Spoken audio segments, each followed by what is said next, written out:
Babies crying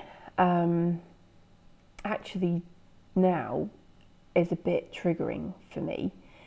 I wish, that there's like a whole host of things that I wish I'd known before I became a parent about why babies cry and how it sounds, because my hearing is quite sensitive, and just the constant, it's probably just mine, but it was almost constant for months, and it just felt like my brain, my nervous system, my senses didn't get a break for a long time.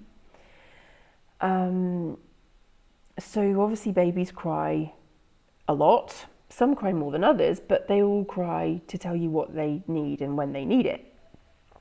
So first thing to check is going to be food, then it's going to be nappy, and then it's going to be comfort in other ways, like whether they've got a label stuck into their back, or whether they, their arm's gone numb or something because they've been lying in the same position for ages, so you just want to like tweak them around in the Moses basket a little bit, or pick them up, give them a cuddle, let them see what's going on.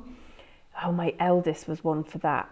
Sometimes she would just stop crying because somebody had picked her up, like they weren't doing anything, you could just hold her like that and she'd be fine.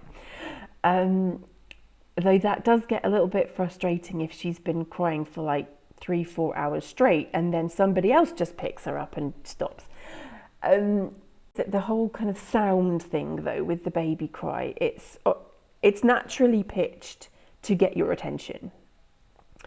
So you soon learn the whole rigmarole of like, food, nappy, comfort, etc. Sleep and things like that. Getting babies to go to sleep, we need a whole other video on that. But yeah, I wasn't prepared for the sensory, the amount of sensory input that actually brings. And my own worst enemy, I don't like the pressure of headphones.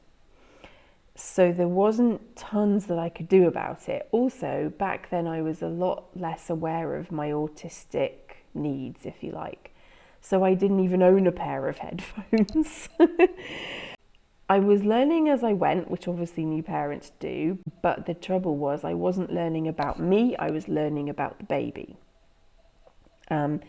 So I think it's probably a good idea if you get a chance to like note down what kinds of things you're sensitive to, and have that, stick it on the fridge or something, because there will be times where you're so exhausted that you can't remember your own name or the baby's name or whatever, and the midwife will come round and she'll go, "How are you doing?" And your mind just goes, "I have no idea." So if you have that like list of things as a reminder that's handy somewhere, you can refer to it later. If you're feeling rubbish one day and you see this list of things and you think, oh, actually, yes, all those triggers have happened to me this morning and it's still only 9 a.m, then that's, that's why you feel rubbish, and it gives you the chance to like work through some of those. I did not do that. Self-awareness is a good thing to have.